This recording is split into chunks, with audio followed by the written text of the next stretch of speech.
act to deliver racial justice in America. Protesting is not burning and looting. The violence will not be tolerated.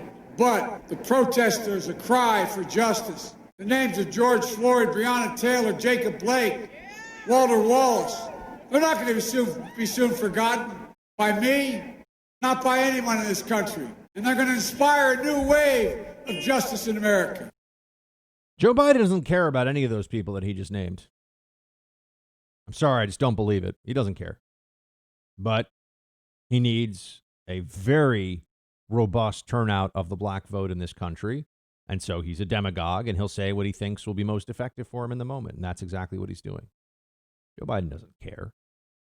When he's talking about George Floyd, Breonna Taylor, Jacob Blake, Walter Wallace. Walter Wallace was the guy who was shot recently in Philadelphia, who was a violent felon in the past. So just remember that. So his interactions with police haven't always been friendly. We could put it that way. And he was coming at police officers with a knife. And he got shot. What is justice? They use this term justice for. Okay, what does that mean? Does Joe Biden think that those two police officers, body camera footage, there's cell phone camera footage. We've all seen these things. We all know. We don't have to guess at what happened. We have proof of what happened. What does Joe Biden think justice looks like in that case? It means that those two cops, tried for murder? Think about what that would do to members of the law enforcement community in Philadelphia and all across the country. Now we're at a place where cops, just because of the narrative, because of social justice and a history of racial injustice in America, sometimes cops are just going to have to get thrown in prison, have their lives ruined, be treated like murderers because somebody comes at them with a knife and refuses, after multiple, clear, obvious commands, to put that knife down. Now the new designation for police officers in this country is you got to be a target. You got to be willing to be a target, and also perhaps, maybe you need to get stabbed before you're allowed to use your service weapon. That's what we're being told by people like Joe Biden. What else is he saying? Justice how? Are they going to say that it's justice when the grand jury does not return? Sorry, not grand jury. When the jury eventually in the trial of George Floyd, I do not believe that they will come back with a murder charge. I keep saying charge, sorry, with a murder conviction. I think that they're going to come back and say maybe involuntary manslaughter, sort of a recklessness in the way that he was applying pressure, that he should have known the guy needed help. But when you see the video before, George Floyd was saying he couldn't breathe for 10 minutes before anybody did anything to him. And he had enough fentanyl in his system to kill him 3 times over. His heart stopped. He did not die of asphyxiation. He died of a heart attack. Same thing that actually happened to Eric Garner in New York City with Officer Pantaleo here. Now, maybe the excessive force caused the heart, excessive force caused the heart to fail. There's an argument that can be made here, as I said, for involuntary manslaughter. But murder is absolutely not a warranted charge for the officer involved, Derek Chauvin, the George Floyd officer. And when you look at these look at the cases they're bringing up here, Breonna Taylor.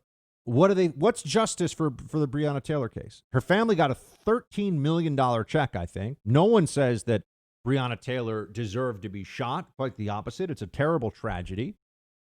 But she was caught in the crossfire of a shooting that her boyfriend started. That's what happened. Those are the facts. So she got $13 million, or her family, I should say, got $13 million from the city, and which is the biggest kind of apology that they can make. We're sorry that your daughter was killed. It's terrible. But now do we want to lock the officers up for murder? What else is going to happen? What other charge could there be? They talk about justice, and this is all meant to imply that these individuals were murdered by police. And therefore, until there is a criminal homicide charge brought, what are we really talking about? What is the justice that Joe Biden says we seek? And remember, that demagoguery that he's engaged in was used by the Democrat Party starting in May until present for the whole summer. And it resulted in a lot of really, challenging moments in this country where law enforcement were being attacked, physically attacked, Remember the lasers in the eyes from Antifa, throwing bottles of urine and rocks, and cops were murdered? You don't even hear about that, do you? Whatever happened to did we ever find the person who shot two police officers? They were sheriff's deputies in Los Angeles County. We ever find the guy who shot them? You ever hear any follow-up about the Black Lives Matter supporters that have killed cops in this latest iteration of the BLM movement? No, there's not a lot of news stories on that, are there? It's not interesting to the Democrat media. They don't want to talk about that. Does anyone really think their city is going to be safer? They're going to be better off with police feeling like they can't do their jobs without fear of extreme retribution from the law? I certainly hope that that's not the case. And for political motivations, of course. But this is what we're seeing. What is the Democrat idea that's supposed to make us all better off? You really have to ask that question. Taking more from rich people to give to other people. That's going to fix everything. That's really essential. The class warfare theme, that's central. Racial justice. How do we achieve racial justice? We should ask that. What's really the plan? We have affirmative action in this country, which is legalized discrimination in favor of oppressed minorities, right? That's what affirmative action is. Doesn't count for Asians, doesn't count for Arabs, but it does count for Black and Latino and Native American, and there's some other groups I think that all qualify for affirmative action. Okay, so we just do a lot more of that, even though the Supreme Court, I believe, the next time it sees an affirmative action case, will rightfully rule it to be unconstitutional. It is unconstitutional discrimination, as much as people may like it. It is not equal protection under the law. But that's where we get into our whole Kamala equality versus equity discussion. Right. It's not about equality. It's not about the law treating you the way that it's supposed to treat any person. It's about, what are you getting out of the state at the end of the day? What's the government giving you? And also, where are you? Do you have everything you want? No? Somebody else's fault. Because you weren't given enough at the start. And the government's going to make up for that. And one of the ways they're going to do that is by taking from other people who you think are in a better position. This is a recipe for making people very unhappy. Very unhappy indeed. But this is what the Democrats offer up, and this is the vision of the future that they give everybody. Oh, that plus a lot of electric cars, play 8. Remember, Joe was responsible for saving the auto industry. Joe understands, listen, we're not going to make a false choice or take a false choice on what we need to do to save the climate with the climate crisis, but we see an opportunity here to actually grow the economy and build jobs. And so Joe has made a commitment. We will invest in America's auto industry so we are the #1 manufacturer of electric vehicles. The #1 manufacturer of electric vehicles. Doesn't that make you feel like, ooh, amazing for America? Ooh, it's going to be so great, our future with electric vehicles. Oh, gosh. These are just issues that the Democrats love to talk about and never think about really the implications of having so much government policy involved. Never think about what it really will mean for their continued intrusions in the marketplace. And that's why the fracking issue for Biden, which I think that we're going to look back, and if Trump ends up winning Pennsylvania, which I don't believe, as you know, is even going to be determined tonight, so I think I'm on pretty solid ground there. But if Trump ends up winning Pennsylvania, I do think that Biden's comments on fracking and his history of opposition to fossil fuels is going to be very central in that. But he's still saying, "Oh, I never did that. You know, I didn't oppose fracking. I opposed the slobber." Something like that. That's what Biden said. Play 9. I'm going to ask the big corporations, the wealthy, to step up. 90 of the Fortune 500 companies trying to railroad you guys, 90 of them didn't pay a penny in taxes. We're going to invest the money that we collect in working people, creating millions of good-paying union jobs, $2 trillion to build a more resilient infrastructure, roads, bridges, water systems, a whole lot more, done by certified labor. And by the way, no matter how many times Trump tries to lie about it, I will not ban fracking. Never said I would. Yeah. We've seen the video, Joe. You said you wanted to ban fracking. Now, you can claim that you weren't going to ban it right away, but you do want to ban it. You do want to get rid of it, which would destroy the energy industry, which will make everything in your life harder, more expensive, and less accessible. Right? But ideologically, they're devoted to this really green socialism, which is what it's all about. Why do you think they love the Green New Deal so much? Yeah, they've brainwashed people into thinking the world's going to end unless they get their way with this. But beyond that, because this gives them the same way that they are able to use the health concerns of some to dominate the life choices of everybody, they will, with the COVID pandemic, they'll also use the Green New Deal as a means of telling you what you can do with everything. About the lights you can have in your home, about the food you can eat, about the car you can drive, what kind of work you can do. Everything becomes subject to government whim and regulation. There will be no area of life you can carve out that the green totalitarians won't be able to influence and or dictate. So is that the future you want for the country? I mean, it's certainly not the one that I do, but they believe that this is going to be somehow a huge job builder. Joe Biden only knows how to build jobs for immediate family members who are getting huge payouts from foreign governments for access to Joe Biden. That's really the only job he knows how to build. You know, he talks about, we're going to build 10 million of green jobs in the future. You know who else was saying that about the millions of green new jobs? You know, green energy jobs? Barack Obama. Did you see millions and millions of great green energy jobs under the Obama administration? What happened there?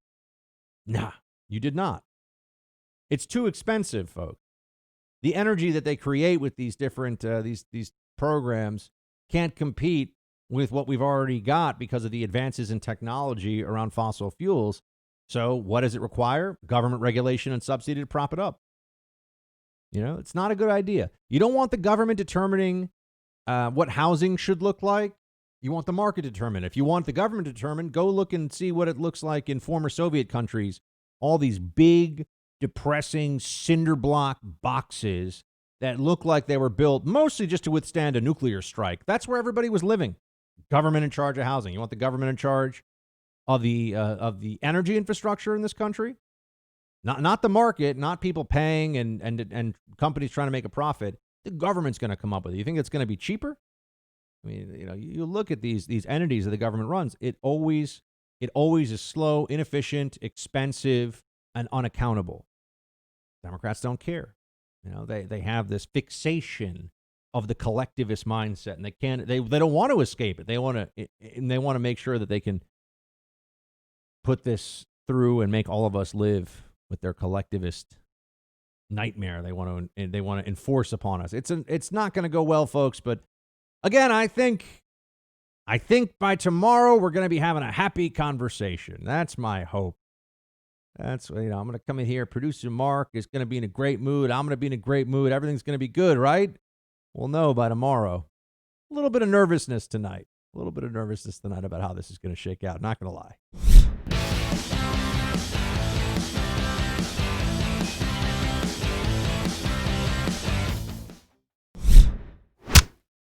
First of all, we're going to know the winner of this election by 10 o'clock tomorrow night. By what time? What people are doing is just unnecessarily scaring people and making them unnecessarily nervous. That event he had, David Plouffer is 100% right. That event in Fayetteville, North Carolina, which is a state, if he loses, I don't have to wait on Pennsylvania to lose in North Carolina. He's going to lose. And that event was literally insane. That you're in eastern North Carolina in a state that you got to win, and you're talking about some poster at Fox News. It's insane that any politician would use that as a closing argument. I am not the least bit concerned about the outcome tomorrow night, and I'm not the least bit concerned that we're going to have to wait weeks or months to find out what the result is. We're going to know, and we're going to know pretty early. He said 10 o'clock. We're going to know. So we'll see. Look, it's a lot of you, as you listen to this, are going to know whether or not it's looking like that's the case. He said 10 o'clock, and I guess we'll see. I don't believe Pennsylvania is going to be able to be determined tonight. That's what I've been saying all along, and I stand behind that. I also got to tell you, with James Carville, I can never get that, I don't know, not angry at the guy, but I kind of lay off him, whatever, because I really like Mary Madeline, his wife. She's a really lovely person, so I don't go after the raging Cajun with all of my gusto, because got to respect the fact that I think Mary Madeline's a lovely person, and they're married, and I hope that they have many many more happy years together. So see, your personal relationships, folks, it's what really matters when you're talking about this stuff, and not trying to go buck hunting. See, if I say buck hunting, doesn't it sound like I'm hunting myself, though? I miss that video game. I've also decided that, if we're going to have another lockdown over the wintertime, I'm just going to give up. And if I become really good at video games, well, then, because the gym shuts down, there's nothing else to do. That's the way it's going to be. My mind's already getting ready for a long, cold winter of, look, you got to prepare psychologically for the chance that it's not going to shake out the way that I want it to tonight. I mean, I'm very confident Trump's going to win. Very confident. And if you happen to be listening to this and you're still in line, or you're still thinking about going and your polls have not closed yet, go. I went and I'm in New York City. If I can go and I'm in New York City, where my vote is utterly meaningless and there's no chance that Trump's going to win, wherever you are, it's easy. You can just listen to the Buck Sexton Show podcast while you're in line, and that will entertain you, and you don't have to worry about anything else. Then you're good to go. So you're not wasting time. You're listening to the Buck Sexton Show. And if you haven't listened to the Dracula podcast yet, you definitely should. The real Dracula. It's history. It's not like a spooky Halloween show so much as it's a history story. And then we got to get the Malta podcast going, which I also think we got one of the can already. I got a second one we're going to do. It's going to be a 2-parter for Malta. And I want to get a bunch of these history shows done. So that's another bit of psychological insurance, I think, for myself, that I've got these projects that are not political per se that I'll be finishing before the end of the year. So that keeps my mind at least engaged in things that are not going to be trying to process. I don't know why all of a sudden toward the end of the show here, I'm starting to think, oh gosh, what if I was wrong? What if Trump doesn't win? What am I going to do? It'll be all right. Well, whatever. Friends, we'll jump back into the trench, shoulder to shoulder, shields high. That's how we'll do it. Although I guess if you're in a trench, you probably aren't using a shield particularly. That wouldn't make a lot of sense. But you know what I'm saying. We'll get back into it and make sure that we are ready. If that's actually not true, there would be some times that they would have been digging a trench. The Romans would use fortifications like that, even though they would still have had. Okay, I know I'm geeking out on that a little bit. So we'll see by tomorrow, friends. We'll see if the predictions have been correct that I've made here so far, and what the future of the country is going to be. It's kind of amazing. It's like a time capsule game here, where I'm telling you, and then I can go back, and on November 4th, we shall see if my skills of prognostication hold up, or if we're really just focused on the battle for the future of this country, which is going to be underway no matter what.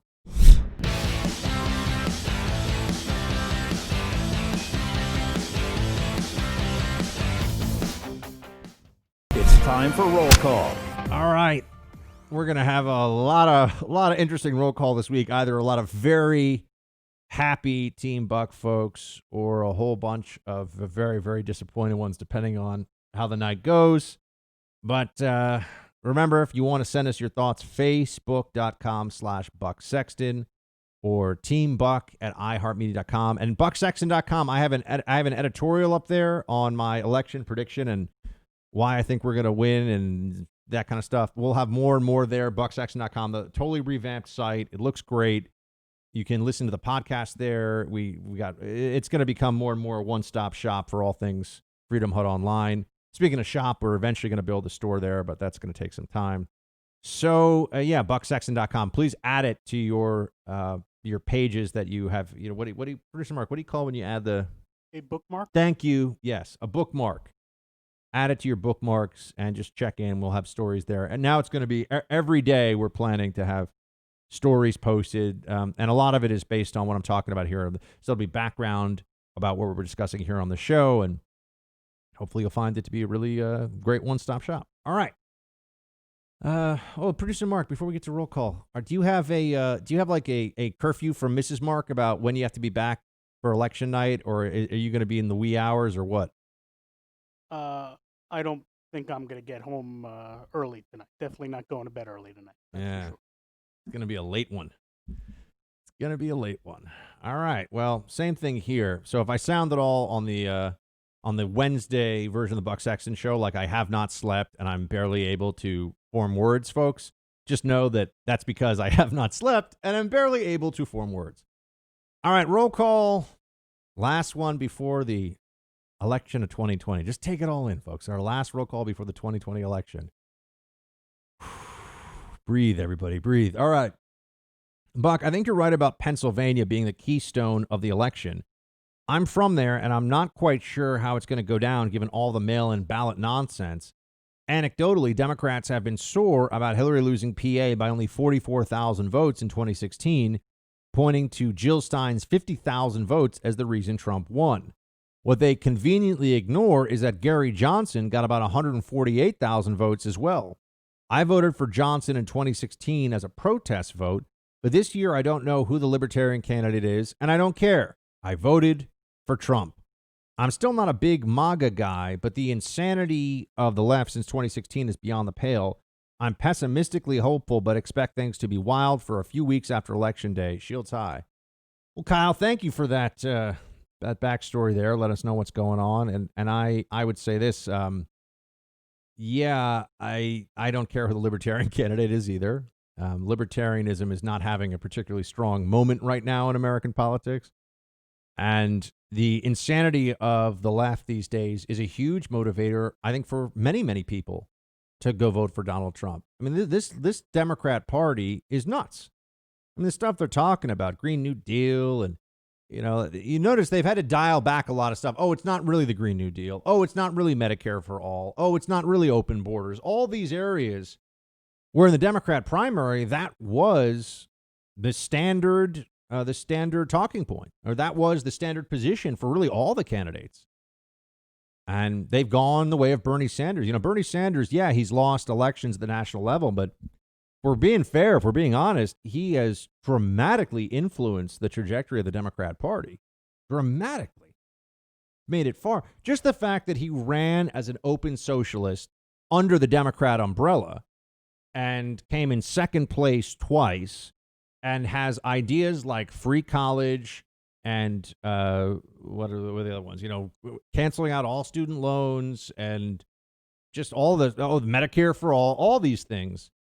They became the center of the Democrat Party platform, really. And now, just for the election, they've moved it a little toward the center so that they can pretend that they're not as far left the party. But we all know, we all understand what really has happened here. This was all intentional. As I've been saying, they're head faking, they're hoodwinking, bamboozling the American voter. That's been the plan all along. Greg, hey, Buck, just want to say we had a COVID outbreak at my work, and everyone there has been wearing masks constantly per company policy, and it still happened in a 200,000 square foot facility. So masks obviously do nothing. And it's going to spread no matter what anyone does. Also, one more thing I wanted to point out. I just don't see how people are buying Biden. They didn't like Hillary last time around, and Biden is way more incompetent. My gut feeling says Trump wipes the floor with him on Tuesday. And for all of our sakes, I hope I'm right. Shields high. Greg, at a minimum, masks are imperfect, which means the virus will continue to spread. Say they're imperfect. They're highly imperfect. The degree of protection you would get from a mask is absolutely a question that is up for debate and discussion still. But it definitely isn't like, oh, I'm fine, I'm wearing a cloth mask. That's just not true. And people have been led to believe that now, which I think is just crazy, but that's where we are. And as for Trump wiping the floor with Biden, I wish I could be as optimistic as you are, but I still remember the 2012 election when it felt like Romney might pull it off at the last minute. And then it was Romney just got crushed in 2012. It was a really depressing situation. Wasn't even close. Now, Romney wasn't a particularly strong candidate, obviously, and since then, Romney's basically become a Democrat.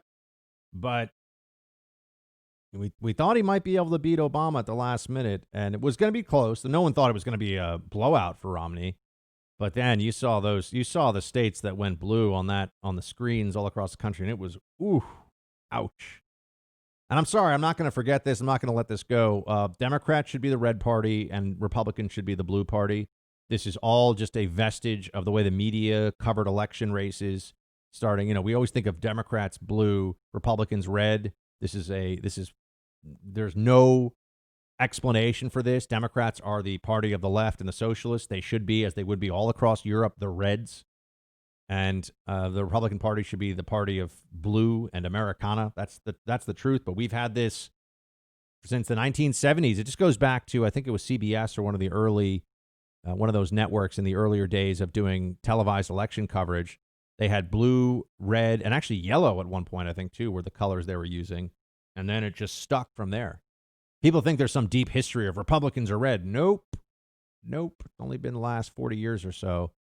And it's just based on what a bunch of broadcasters decided, and it kind of stuck. And I really think that I think that this is kind of like the left calling themselves liberals when they're not actually about liberty or liberalism. I think it's intentional. I think that calling Democrats blue and Republicans red is meant to throw people off from the association that we should have with, the American Communist Party and the American socialist groups were effectively merged with the mainstream Democrat Party with the Green New Deal and in and around the time of World War II and thereafter. That's what happened. There were those parties operating separately, but also in close conjunction with Democrat parties. They don't teach us history. No one learns about the Communist Party USA. No one learns about Whittaker Chambers and the book Witness. And they don't teach anybody this stuff anymore because they don't want them to know. Just like they don't want people to focus on the fact that the Democrat Party is the party of segregation, slavery, Jim Crow. You go through it all. The Democrats. That's the history of the Democrat Party. So we're going to pull down statues and all these different things from our past, including statues from like the 17th century or Christopher Columbus statues from the 15th century, end of the 15th into the 16th century. We're going to pull down those statues, but the Democrat Party doesn't have to change its name or even confront its history, really. It just is allowed to continue on, even though it was the party of all those things that I raised. Ethan, next up here. Hey, Buck. I was at the president's rally in Butler, Pennsylvania on Saturday. It was a long, cold wait and worth every moment for that phenomenal experience. The crowd was massive. The spectacle of the Trump team arriving by air against the sunset was amazing. Trump's speech was excellent and hilarious at times. The people there were great. I've seen a lot from the media about it that was simply not true. There were temperature checks to get in. No one was left stranded. There was no parking right at the rally. Buses shuttled attendees back and forth to 4 off-site parking areas. After the event, the crowd trying to leave was so massive that many, including my wife and I, decided to just walk back to our parking area rather than wait for a shuttle. We walked over 3 miles, and we didn't hear anyone complaining the whole way. In fact, I heard one person say, I think Trump is the only man I would make this walk for. The whole thing made me feel a little better about my state. Keep up the excellent work. Thanks for doing what you do. Well, Ethan, thank you, and I hope you and all of your friends and even people you don't like in Pennsylvania, even your neighbor Bill who owes you $20, I hope you get him to go vote for Trump. I hope you get everybody to go out. I really do believe it's going to come down to Pennsylvania if Trump's got a shot. If Trump gets trounced tonight, Pennsylvania's not going to matter because it's not even going to be close. But if it is possible for Trump to win this thing, it is going to come down to Pennsylvania. That's what I really believe. Cody. Hello, Buck and producer Mark. I've listened to your podcast every day for the past year or so. Really enjoy the information and impersonations. Can't wait to listen to historical podcasts. I love history. I live in central Utah, and it's still very conservative here. Thank God there are Trump flags all over, even at the high school where my kids go. Anyway, I'm hoping for a 2016 repeat or even bigger, and I have passed the buck to several who also enjoy it. Shields high. Well, Cody, thank you so much, man. Passing the buck is the single most helpful, most appreciated thing you can do. That and also checking out our wonderful sponsors. We do these reads on the show. These are all great companies. I know the CEOs. I know the people that run them and the business model and how they treat their clients. And I really have a partnership with all the sponsors on the show. So, whether it's coffee or gold or air purifiers or real estate investment or pillows, my pillow betting. Going and using that promo code BUCK is really helpful. It's ultimately is what keeps producer Mark and the Buckster employed. So every time you can, and I got those pillows on my bed. I got Black Rifle in my coffee maker. I got Eden Pure by my front door. I got gold in my main drawer of my desk here. Everything that I'm telling you about, these are all things that I use. These are products that I like and endorse. So if you would try them out, and that also really, really helps. Whenever you do that, whenever you buy something for one of our sponsors and use the promo code Buck, usually, or whatever the promo code is that I'm telling you at the time, it's like you're voting to keep the Buck Sexton Show on the air. So as we're on election day, you can elect any day to make sure that we keep this thing going. And look, I can't thank you all enough. The growth that we've had the podcast has more than doubled over the last 12 months. And radio ratings on stations have never been higher. And, in some places we're going head to head, month to month against some of the biggest names in radio and winning. So, in a head to head contest in a major market. So that's really cool. And it's because all of you listen to the show, and that's why we continue to have the growth we do. And we have got some great new stations that are going to be joining the mix in the new year, but I can't tell you what they are just yet. But fun things, good things coming.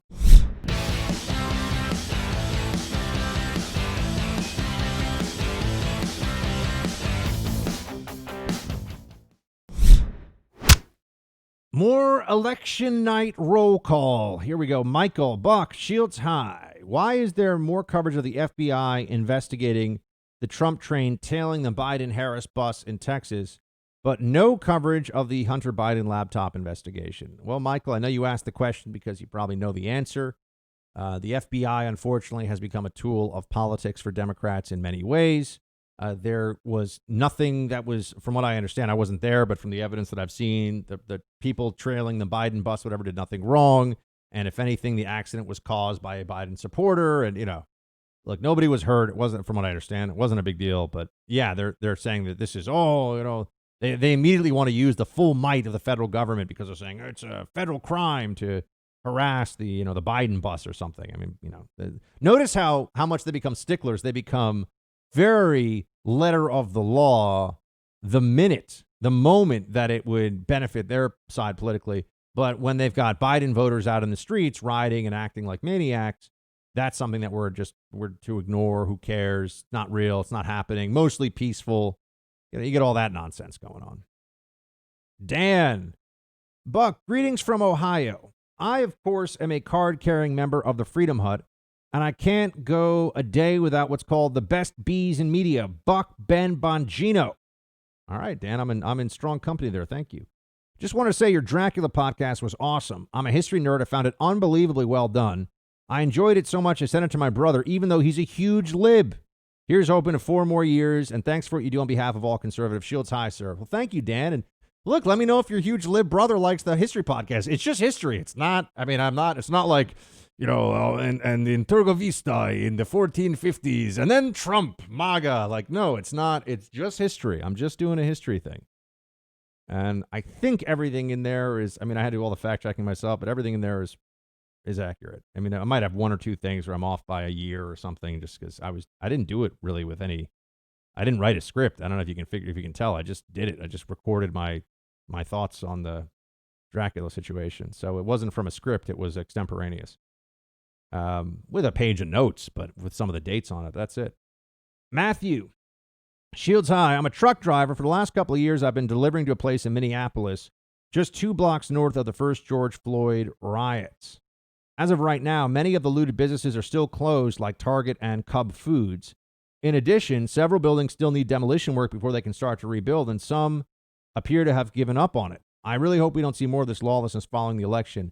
Matthew, thanks for that update, man. And yeah, that's what I'm saying about these neighborhoods where there's riots and looting. The damage lasts a long time. It's, the media wants you to believe, they got insurance and they'll just fix it and it's fine. That's not how it works. A lot of places either don't have insurance or even more commonly have insufficient insurance. The insurers fight them for every penny. They don't want to write a big check because your business got burned down in a riot. They don't want to replace your whole inventory and all that stuff. So that's it's way more complicated than the media, and it's really destructive and it's horrible and it's wrong. Ultimately, it's just wrong, and that the media doesn't call it out more. The Democrats and Biden don't call it out more. Just shows you who they really are. Brad, hey, Buck and Producer Mark, what's going on with Obama?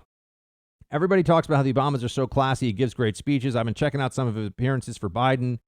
He reminds me of an angry grandpa. He just yells and insults, reeks of desperation. It's almost like he's trying to emulate Trump. but he's missing the mark. Deep behind enemy lines in California, shields high. Yeah, Brad, I've seen some of the Obama rally stuff too. I think it has been pretty weak. Obama's never translated into support for other Democrats, so I don't think that's going to be different here with Biden. We'll have to see. Everybody, tomorrow we have the day after. We'll talk about everything then. Thank you for being here with me, and shields high.